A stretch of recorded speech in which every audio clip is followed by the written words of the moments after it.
各位网友大家好，欢迎来到报民说。美参联会主席米利力劝美国的政客们要避免大国战争。美军参谋长联席会议主席马克·米利即将在今年的10月份卸任。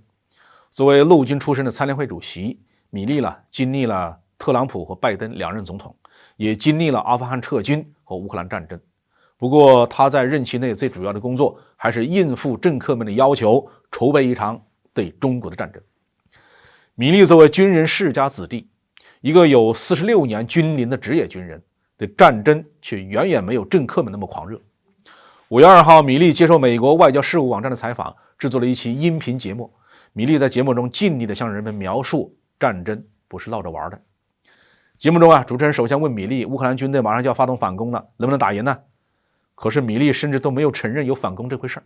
他承认美国为乌克兰训练了9个旅的机械化步兵，还帮助训练了一些美国的游骑兵式的轻步兵。米利还打太极拳说，乌克兰现在有进攻行动，也有防御能力，比1年前有了显著的增强。不过到底要不要反攻，是乌克兰人自己说了算。主持人又问米利了，他既然推荐谈判解决乌克兰问题，而且拜登和泽连斯基也同意，可是普京不同意，那该怎么把普京逼到谈判桌上来呢？这里面有个明显的陷阱。俄罗斯政府从来都表示同意谈判，但是不能按照西方的条件来谈。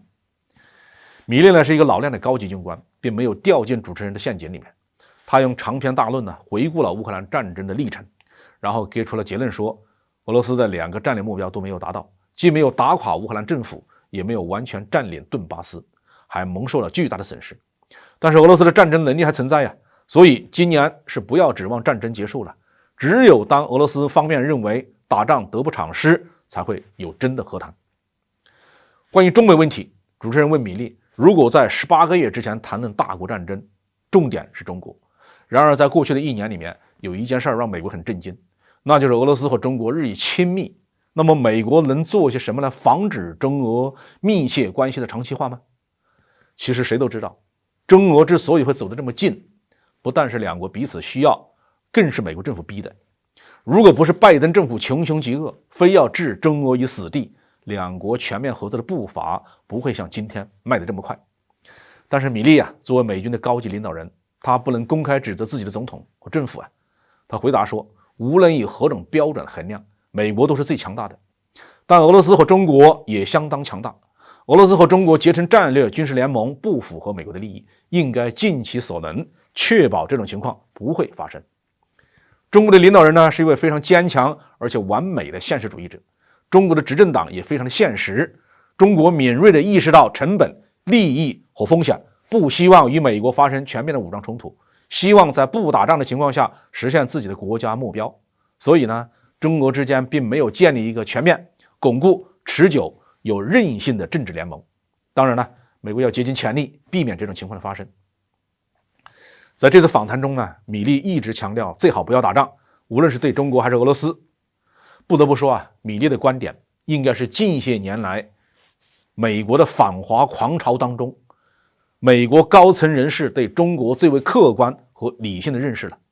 他表示如今美国的当政者对世界大战根本没有概念，最后一批打过真正大国战争的人已经没剩几个了。